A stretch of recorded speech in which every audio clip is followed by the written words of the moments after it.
네, 안녕하세요. 찰스입니다. 이 영상이 마음에 드셨으면 좋아요 및 구독, 알림 설정 부탁드립니다. 네, 오늘 제가 말씀드릴 기사가 어저께 떠가지고 제가 요거를 같이 한번 공유를 좀 해보려고 합니다. 요즘 깡통 전세 때문에 네, 피해를 보시는 분들이 굉장히 많다고 저는 알고 있고요. 실제로 이제 신축 빌라나 아니면은 신축처럼 리모델링된 빌라 또는 세대수가 적은 아파트 이런 데에 이제 시세와 거의 비슷하게 네, 전세금을 지급하고 들어간 세입자들이 상당히 많았습니다.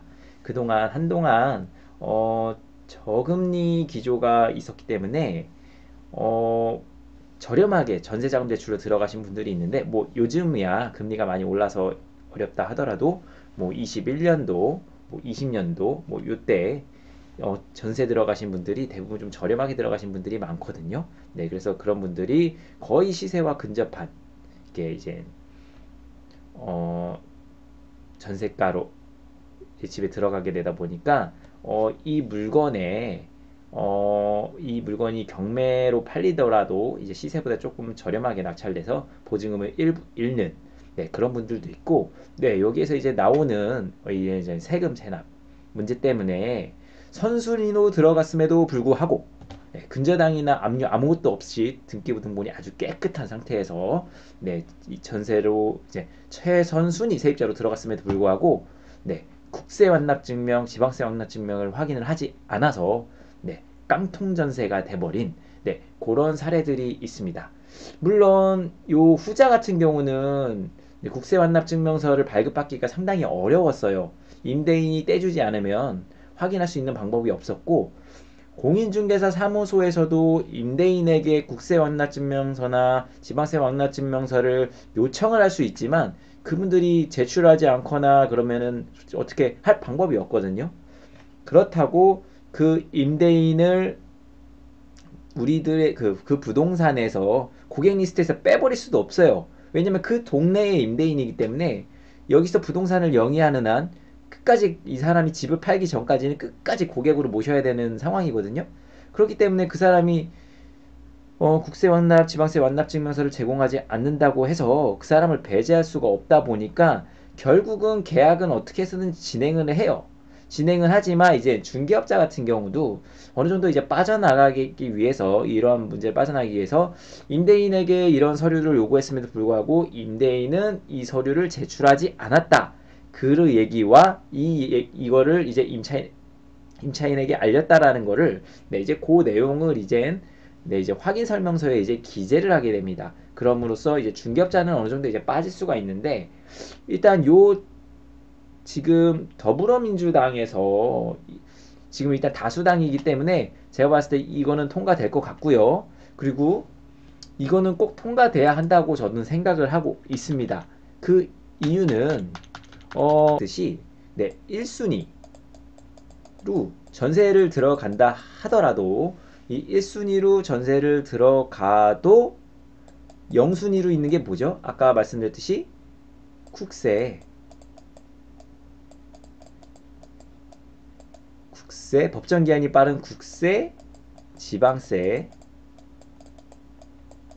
그 다음에 당해세라는 게 있어요. 이 당해세는 어, 그 세입자가 거주하는 그 주택에서 발생한 세금을 의미하는 건데 이게 결국 다 세로 끝나니까 이제 세금이잖아요.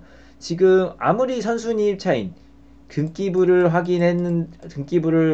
잔금일 날 확인하고 깨끗하다 그래서 들어갔는데 그럼에도 불구하고 일단은 지금 압류는 안 된 상태예요. 등기부에는. 근데 국세 지방세 당해세가 밀려 있던 거예요. 뭐 한 예를 들어 5천만 원.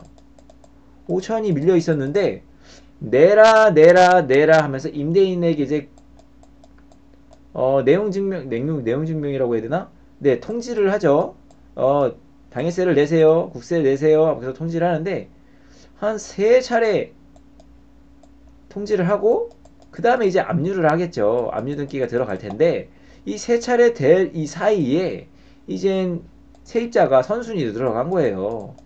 선순위로 들어가다 보면 예를 들어 선순위로 들어가신 분이 22년 네, 12월 14일에 들어가셨다 하면 이 3개월 정도는 통지한다고 그랬잖아요. 네, 국가기관에서 3개월 정도 통지하니까 실제로 한 9월부터 야 세금 내라 세금 내라고 통지를 했던 거예요. 근데 이건 등기부에 기재가 안 되니까 전세 들어가시는 분은 이걸 볼 수가 없어요. 그래서 이거 법정기한은 이 국세, 지방세, 당해세를 납부해야 되는 이게 발생하게 된 그 시점인데 그 시점이면 당연히 이 시점보다는 앞서겠죠. 뭐 22년도 뭐 4월이 될 수도 있는 거고 5월이 될 수도 있는 거고 무조건 이 시점보다는 앞선단 말이에요. 왜냐 3개월을 통제하고서 들어오기 때문에.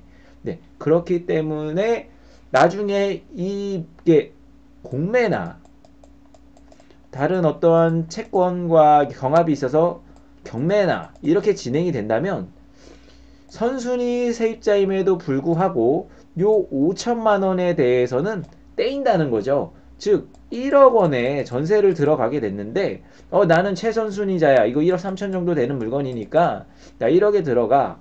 그러면은 나 1억은 다 받을 수 있겠다라고 생각을 했는데 5천에 당해세가 아니 5천에 이제 국세가 국세 지방세 당해세가 존재함으로 인해서 5천만 원을 먼저 이 사람이 배당을 받아가니까 낙찰가가 1.1억이라고 가정했을 때 1.1억에서 5천만 원을 빼가니까 이제 6천만 원이죠. 그 6천만 원에 해당해서만 이 사람이 받아갈 수 있다는 거죠. 일단 뭐 경매 같은 경우는 이 사람이 버티면 낙찰자가 가져가겠지만 근데 그럴 경우에는 이제 낙찰이 안 돼요. 결국은 이 임차인이 이 물건을 살 수밖에 없는데 그러면 이 임차인이 이 물건을 사기 위해서는 5천만 원은 일단은 상환해야 되고요. 네, 세금을 일단 상환해야 되고 그다음에 경매비 뭐 500에서 1000만 원 정도 들겠죠. 이것도 상환해야 돼요. 그럼 이렇게 같이 하게 되면 이제 6천만 원을 상환하게 되는 거라 실제로 1억 3천짜리 집을 1억 보증금에 1억이 들어갔고 6천이 더 들어가니까 1억 6천에 사시는 거가 됩니다. 그러니까 3천만 원 비싸게 사게 되는 그런 상황이 벌어져요. 즉 손해를 보시게 되는 거죠. 지금 여기 보시면은 이제 허종식 더불어민주당 국회의원에서는 이제 이 법을 조금 공인중개사법과 부동산 등기법, 주택임대차보호법을 어느 정도 개정을 한다고 합니다. 특히 눈에 아주 가장 많이 튀는 변경안이 중개사가 계약 전 임대인에게 정보 제공을 요구할 수 있도록 법을 정비하는 것이 골자고요. 특히 개별로서 등기가 되지 않은 다가구 주택도 임대차 내역과 전입일자 내역을 요구할 수 있도록 해서 사회약자적인 피해 방지에 주력한다. 이렇게 돼 있고 일단은 제가 봤을 때 이제 등기법이 가장 강력한 것 같습니다. 부동산 등기법 개정안을 보시면은 국세, 지방세 연체가 발생하는 경우, 즉 연체가 발생하며 이전에는 이거를 임대인에게 통지를 합니다. 세금 내세요. 내세요라고 계속 통지를 한 다음에 그 이후에 이제 압류등기가 들어가게 되는데 연체가 발생하는 경우 아마 바로겠죠. 바로 등기부등본에 기재하는 내용입니다. 즉 임차인은 이젠 앞으로 전세를 들어갈 집에 등기부등본을 떼보게 되면 네, 뭐 어떤 다른 물건들도 존재하겠지만 압류가 되기 전에 이 사람이 이제 연체가 됐는지를 확인을 할 수가 있게 되는 겁니다. 물론 이거를 압류 형태로서 이거를 임차인에게 보여줄지 아니면은 이분은 세금이 아직 미납이 되어 있음이라고 해가지고 맨 뒷장에 그 임대인의 뭐 국세 완납 사항과 지방세 완납 사항이 포함되는 건지에 대해서는 아직 그런 어떤 디테일한 내용에 대해서는 알 수는 없지만 일단은 신속하게 임차인이 임대인의 그 세금 체납 사항을 알 수 있게끔 한다는 거죠. 즉 이 등기부등본만 이제 떼보게 되면 이제 세입자가 안전한 주택을 거래할 수 있도록 환경을 만든다는 겁니다. 그래서 그거에 대해서 이제 임차인이 제대로 해석을 하지 못하고 피해보는 거에 대해서는 이제 임차인의 잘못이 되는 거고 그래도 그렇게 등기부등본만 제대로 이렇게 나와준다면은 일반적으로 그거에 대해서 세금 체납 때문에 피해를 보시는 세입자는 굉장히 많이 줄어들 것이라고 저는 생각이 되고 있고요. 이거는 반드시 저도 통과돼야 된다고 생각하고 있습니다. 빌라 왕이 사망했다라는 혹시 기사를 보신 적 있으신가요? 네, 빌라 왕이라고 여기서는 빌라 왕이라는 말을 많이 쓰더라고요. 결국은 다주택자의 사망이라는 뜻이랑 솔직히 동일한 말이긴 하거든요. 근데 이 다주택자가 진짜 이 사람이 투자자였는지 여부에 대해서는 이게 수면 위로 드러나지 않기 때문에 그렇게 추정만 할 뿐이지 그러지 않을 거라는 어떤 얘기들도 좀 많은 편입니다. 그러니까 어떤 얘기들이 있냐면 이 빌라 왕이 이제 바지 사장이고 이 뒤에 어떤 다른 세력이 존재하는데 이 빌라 왕, 그러니까 빌라 왕이라 부르는 이 다주택자가 어떠한 어, 위험 요소를 가지고 있기 때문에 이 배경이 되는 사람들에게 어떤 피해를 끼칠 수도 있다라고 생각이 돼서 혹시 살해당한 게 아니냐라는 이야기가 나오고 있는 것 같아요. 인터넷에 많은 사람들이 그런 식으로 이제 리플을 달거나 뭐 하는데 뭐 진상조사해라 뭐 이런 식으로 해가지고 얘기는 나오고 있는데 그 부분에 대해서는 일단은 우리 일반인들은 정확히 알 방법이 없습니다. 그건 이제 수사기관에서 해결해 나갈 것이긴 한데 제가 일반적으로 제 개인적인 생각으로는 음 저도 그 사람들이 이제 리플을 단 것과 어떤 유사한 맥락으로 이 사람이 진짜 투자자가 맞을까라는 의문은 솔직히 많이 들고 있습니다. 왜냐면 주택이라는 거는 소유하면 소유할수록 특정 과세 표준이 증가하면 증가할수록 재산세뿐만이 아니라 종합부동산세라는 것도 굉장히 많이 납부를 하게 되는데 굳이 그러니까 빌라를 저렇게 많이 살 정도의 돈이 있는 사람이면 나중에 세금을 어느 정도의 이제 아끼고 절약할 수 있는 네, 그런 방안을 생각한다면 주택을 저렇게 많이 살 게 아니라 네, 상가나 양도소득세 중과가 되지 않고 그다음에 종부세 중과가 되지 않는 그러한 상품들로 물건을 구입을 했을 텐데 굳이 주택만 매입을 했다라는 거는 뭔가 의심스럽기는 합니다. 그리고 저 사람이 이 다주택을 지향하고 나아갔을 때 이미 종부세라는 제도가 중과되는 제도가 분명히 있었음에도 불구하고 그거를 사들였다라는 자체가 네, 굉장히 미스테리죠. 그래서 많은 사람들이 어, 이 빌라 왕의 실체는 결국은 바지 사장이고 어떠한 다른 세력, 뭐 소형 건축 시행사라든가 시공사라든가 아니면은 그냥 건축업자라든가 어떤 다른 어떤 이해관계인을 통해서 이 주택들을 어떠한 이유로든 간에 매입을 하고 그 매입을 온전히 그 매입이 목적이어서 매입과 인센티브를 받는 어떤 요런 형태로 진행되지 않았을까라고 추측하는 사람들이 더러 있습니다. 그리고 상식적으로도 이렇게 많은 주택을 매수한다는 것 자체가 돈이 없이 매수한다는 자체가 이해가 많이 안 가는 어, 상황이기도 합니다. 상통전세를 피할 수 있는 방법이야 인터넷에도 많이 나와 있고 여러 군데 나와 있지만 전 제가 생각했을 때 일단 가장 기본적인 거는 임대인이 다주택자라면 몇 채 정도의 집이 있는 사람인가.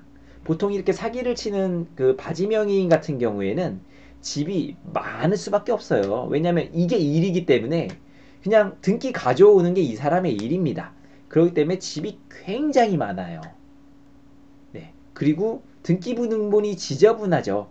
압류 해제, 가압류 해제, 뭐 이런 식으로 네 등기부가 좀 지저분해질 겁니다. 그리고 아까 말씀드렸듯이 어, 바지 사장이 아닌 확률은 집이 상당히 그렇게 많지 않은 경우 집 한 세 채 있는데요, 두 채 있는데요, 뭐 요러신 분들은 바지 사장의 확률이 거의 없죠. 네. 왜냐면 어느 정도 리스크를 감안하고 주택수를 제한하면서 취득하시는 분이기 때문에 그런 분들의 경우에는 바지 명인이라고 추정할 만한 어떤 요소들이 별로 보이질 않습니다.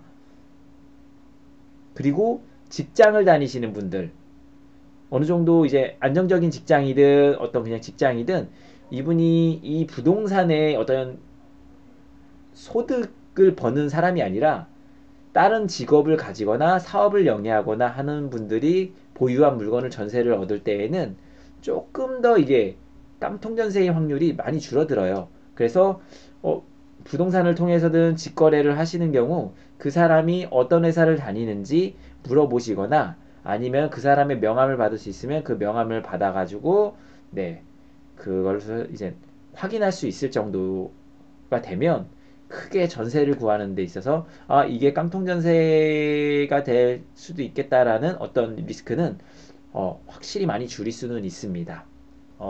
깡통 전세를 예방하기 위해서 이제 국회에서도 이제 깡통 전세가 발생할 수 있는 일단 원천적인 네, 국세나 지방세 체납 요런 것들을 등기부에 이제 기재를 함으로써 이제 앞으로 이러한 깡통 전세 때문에 눈물 흘리는 분들이 없기를 바라고요. 그리고 이제 전세를 구할 때 단순히 계약서만 작성해서 끝나는 게 아니라 이 계약서의 이행, 그 다음에 이 이행하는 데 있어서 그 물건에 어떤 발생하는 어떤 그런 세금적인 어떤 채무, 요런 상황들, 그 다음에 그 임대인의 어떤 이해관계 등에 대해서도 좀 더 폭넓게 네, 고려해 보시고 실제로 계약을 추진하면 깡통 전세는 웬만해서는 피할 수 있는 그러한 상황이기 때문에 신중하게 계약을 체결하셨으면 좋겠습니다. 네, 지금까지 찰스의 부동산 어, 분석 시간이었고요. 네, 도움이 되셨으면 좋겠습니다. 감사합니다.